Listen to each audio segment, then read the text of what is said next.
We're doing a study we're calling the Song of Love off of the Song of Solomon, and we're looking at the different pictures that they show of their relationship. At this particular lesson, which is called A Lover's Song, chapter 4 and verse 1, we're seeing their wedding day, on their wedding. In Song of Solomon, chapter 4 and verse 1, you read, "Behold, you are fair, my love. Behold, you are fair. You have dove's eyes behind your veil.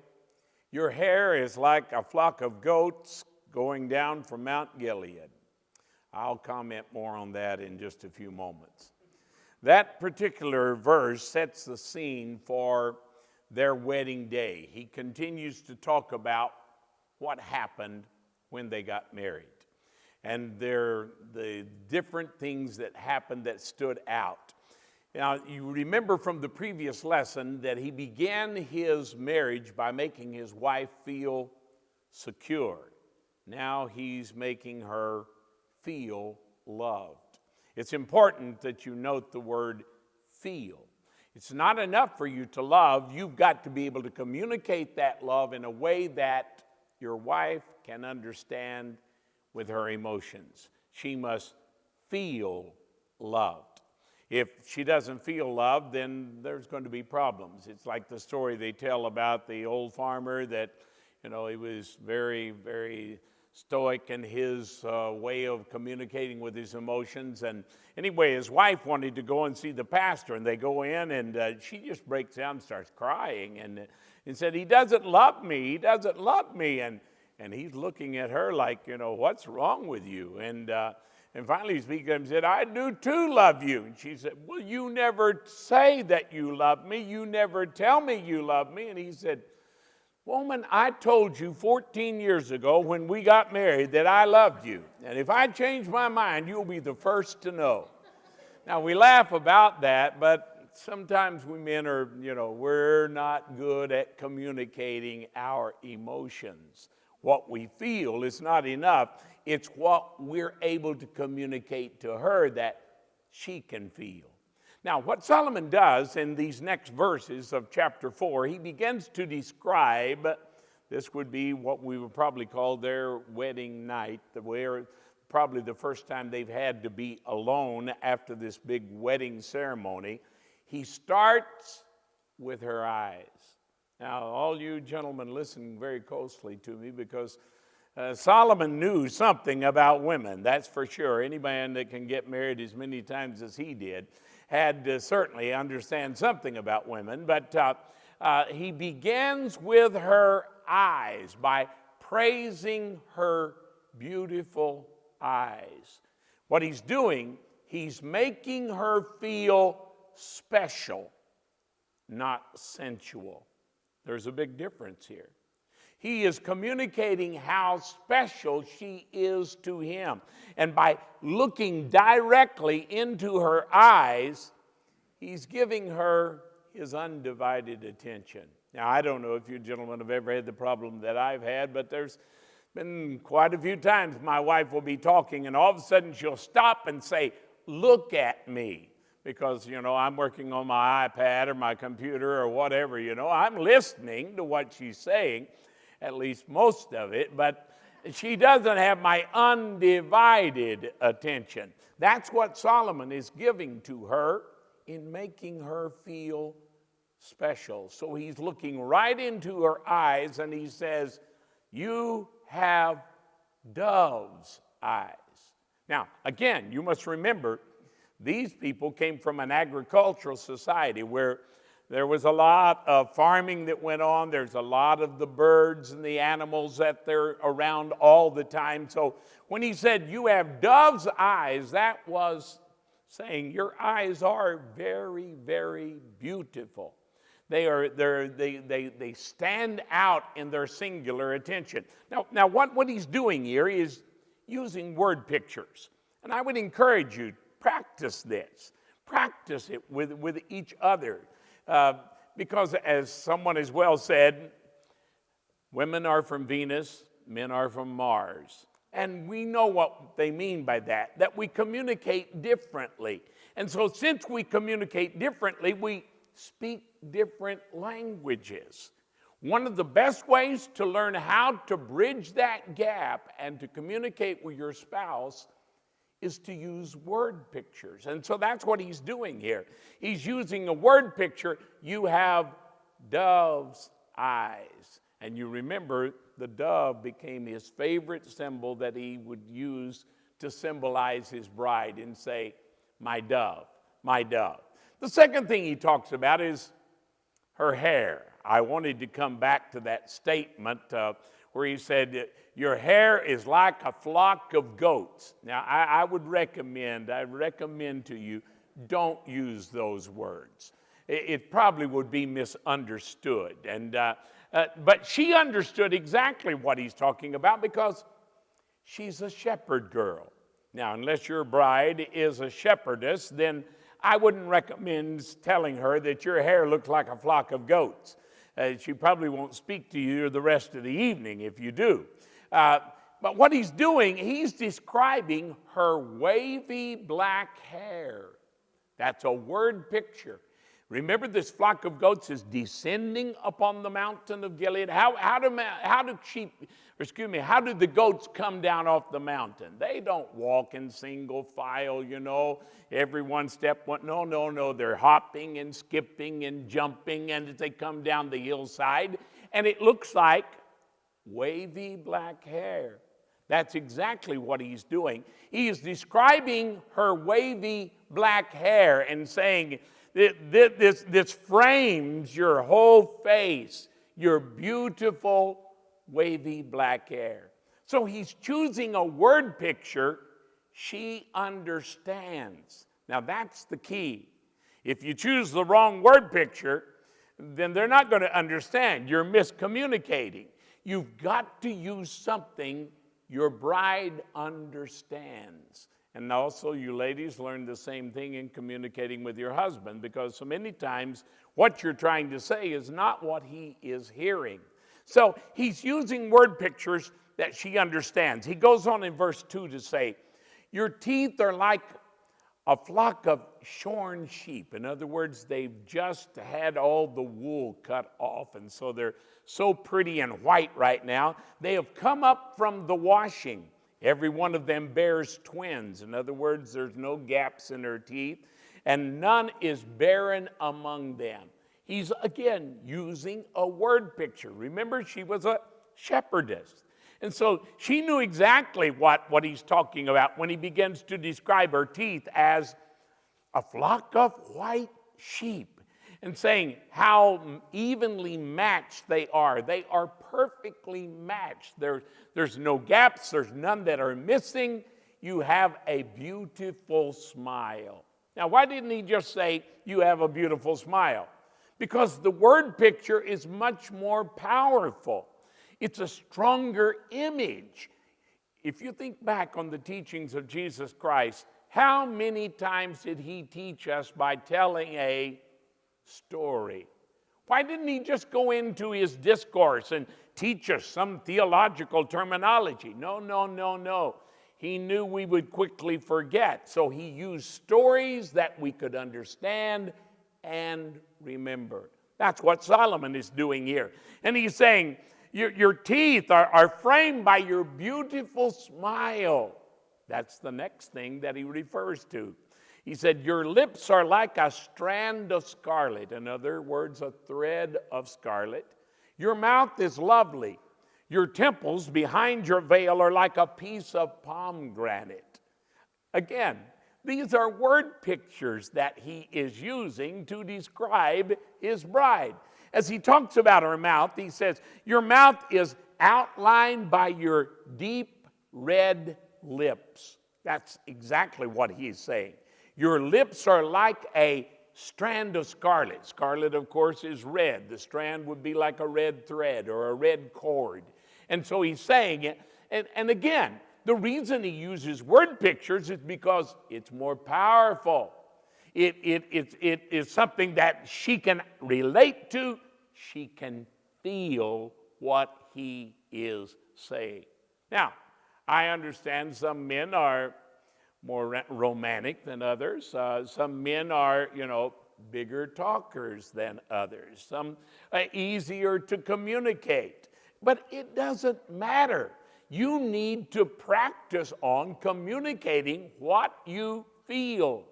Well, I can remember when I knew for certain, for the first time, that I truly loved Evelyn.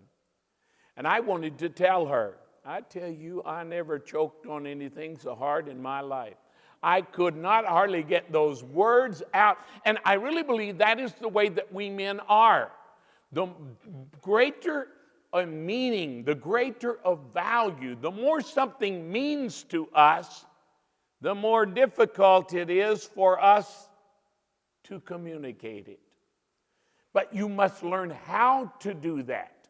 And so Solomon is giving us a good lesson here on his wedding night, and thank God they're allowing us in on the story so that we can learn from this. And if you're not a good communicator, if you're like the farmer, they said, I told you 14 years ago, you can learn how to communicate your feelings, your emotions.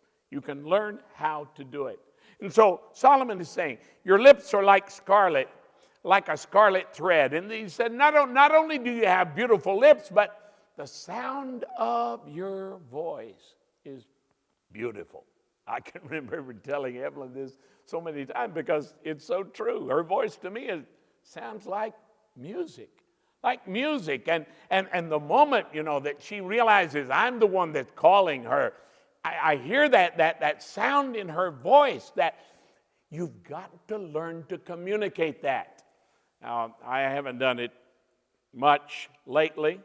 I have 2 daughters, and my daughters have said so many times, Daddy, you just preach. Let Mama sing. But I can remember making up little songs as we were newlyweds and just singing to her.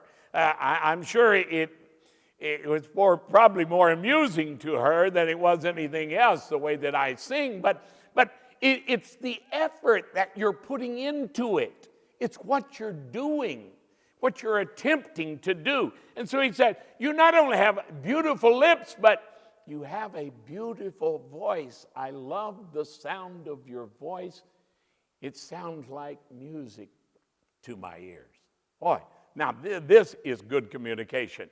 The next thing that he talks about is her temples. Her temples. And we understand by the way he said, your temples are behind your veil like a piece of pomegranate. Anybody remember the pomegranate fruit? What is the color of the pomegranate? It's a deep red color, isn't it? It's a very dark reddish color. What's that saying? He's saying you are blushing behind the veil of your dark wavy hair. With all of this attention that he's showing to her, all of these flattering, flowering words, she's actually blushing from all of this attention that he's giving.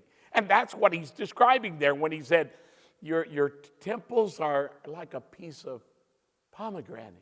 Again, these are word pictures.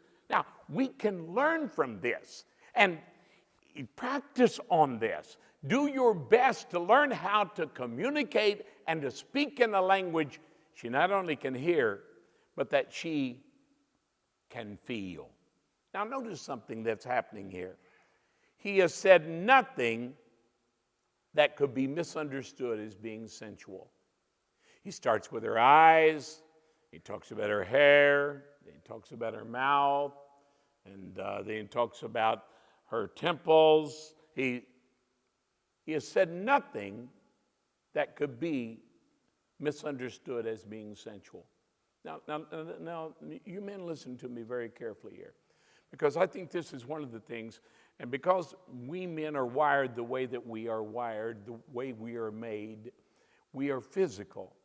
But our wives, their needs are more emotional than they are physical.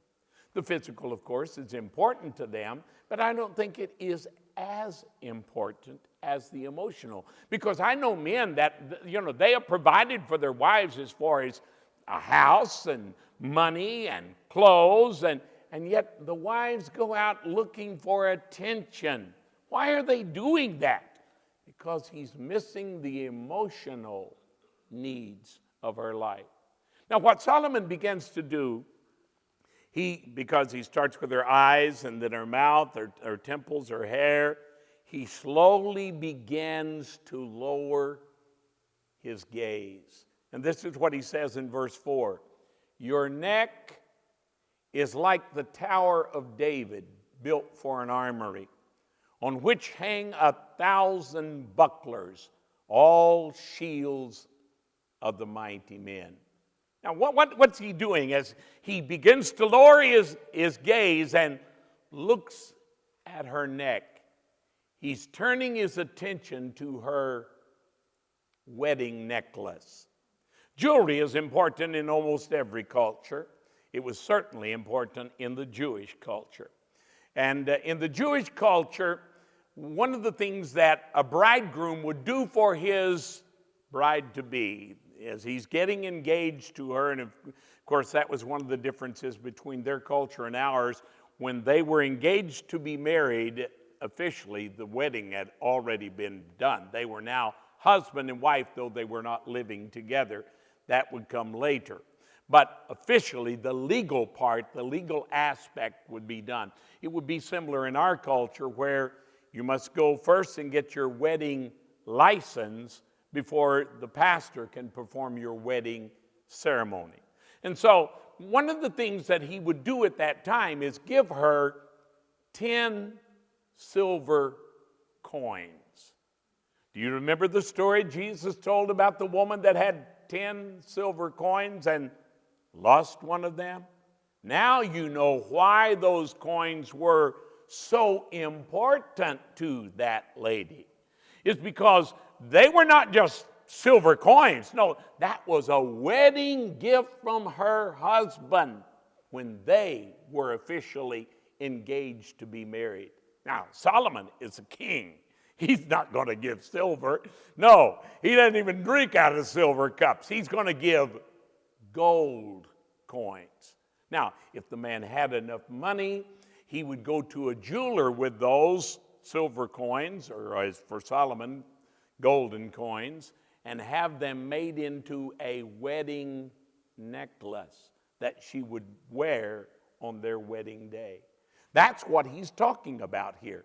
She is wearing this beautiful wedding necklace made out of 10 golden coins that he had given to her. They're made into a wedding necklace. And so he begins to describe them and said, it's like an armory of David, which would be a tower, a military fortress where the mighty men would hang their shields. And he said, that's what your neck reminds me of. It's the Tower of David with all the mighty men's shields hanging around it. He's describing her golden wedding necklace that reminded him of the mighty shields of David's mighty men. When you understand the culture and you understand what's taking place, it gives more meaning. All of this had special meaning to her because she's a Jewish shepherd girl. So she knew exactly what he was talking about. And then he continues to lower his gaze and he says, your two breasts are like two fawns, twins of a gazelle, which feed among the lilies. This is the first time he has mentioned her breast. But listen carefully. I assure you, it's not the first time he's noticed them. I'm sure he noticed her breasts before this. Why didn't he refer to them before now? Because he is making her feel special, not sensual. It's a tragedy. And I really think that a lot of ladies struggle with this. That they feel like all their husband really wants from them is sex. I don't believe that is true. I believe that most men genuinely do love their wives, but they don't know how to communicate it. They don't know how to express it. And therefore, she doesn't feel loved. And because they are hardwired for physical life, for physical feelings, they go too quickly to the sexual part of the marriage. Sex is a very important part of marriage. I believe sex is like God's wedding gift to every married couple. It's a very special thing. God's the one that created it, not the devil. The devil is the one that has perverted it. Not the world, no, not. God's the one that created it. And the Bible said everything that God made was good. But I really believe that one of the main reasons that so many women are unfulfilled in the sexual relationship is because they only feel used. They don't feel the communication of their husband's love, whereas their husband is trying to communicate his love physically, and her need is emotional or romantic. Now, he goes on to say in verse 6, until the day breaks and the shadows flee away. In other words, the sun begins to rise. I will go my way to the mountain of myrrh and to the hill of frankincense. What is he talking about here? Until the day breaks and the shadows flee away. He is simply saying, I want to stay here for a long time. I don't want to go anywhere. I only want to be with you. One thing you got to give Solomon credit for, he had a way with words. He knew how to express his emotions in a way that his wife could understand. And then he comes back to this statement, you are all fair, my love, and there is no spot in you. Do you see what he has done? Now, this is wise communication, and it's one of the things that I've tried to learn as a communicator. Always finish where you started. I remember years ago hearing a pastor talk about a young man preaching on the 4 horsemen from the 4th chapter of the book of Revelation. He said he got those 4 horses out of the stall, he got them out of the barn, and he never could get them back in again. And I've seen a lot of sermons like that they start at one point and then they just wander and meander off into only God knows where. And that's not good communication. What you should do is think in cycles. You should finish where you start. That's what he's done. He's come full circle. He's back to right where he started when he began saying, you are all fair, my love. You have dove's eyes. He's come back to looking in her eyes again and communicating to her his praise, his way of expressing his love to her. He's ending it right where he started. Well, that is good communication. Solomon, I know this is part of our scripture. I know it is divinely inspired, and I know that God is communicating to us, but he's using people to do it. And he's expressing something. God help us to learn how to do this and to do it effectively so that our wives do not feel used, they feel loved, so that they feel what we really feel in our hearts. Find a way to get that out. If you're not a poet, then, go buy a card somewhere that says it. Learn to say it. And there's so many ways you can say, I love you. I've told my wife many times, because to confess, I hate washing dishes. I would rather eat on a paper plate anytime, so I can just throw it away. I hate washing dishes. So I tell her, when I tell you I love you, I really love you. But when I tell you with the vacuum cleaner, I'm really telling you I love you. And when I tell you with a dishcloth, I'm shouting I love you. So there's many ways that you can communicate your love to each other. But you've got got to find a way of doing it, of communicating a way that she can understand. There's a good book that I would recommend called The 5 Languages of Love. It is excellent on this, and you need to learn the language of your spouse. You need to learn what language do they speak, what are they talking, and you need to learn to be able to communicate with them in those words. Let me close with Ephesians, the 5th chapter, and verse 25, where he says, "Husbands, love your wives." Again, I think most husbands do, or at least in the early stages, but they don't know how to communicate it. "Love them just as Christ also loved the church and gave himself for her." I'm so glad that Jesus did not just tell us that he loves us. He showed us he loved us. Someone has well said, he said, "I love you," and stretched out his hands and died. "Greater love hath no man than this, than a man lay down his life for his friends." That is our example, gentlemen. Every bride has this need to feel loved. And unless they feel loved, it doesn't matter that you have it in your heart. They still feel lonely. They still feel unused. They still feel like you really don't care about me. Let's change that. And we can learn from Solomon in this. Learn how to express it, to communicate it in a way that they can understand, so that every bride feels special, feels like she is number one in your life. And when we do that, we're doing our job properly as husbands. So God help us in our spiritual journey as we learn how to communicate our love to our brides.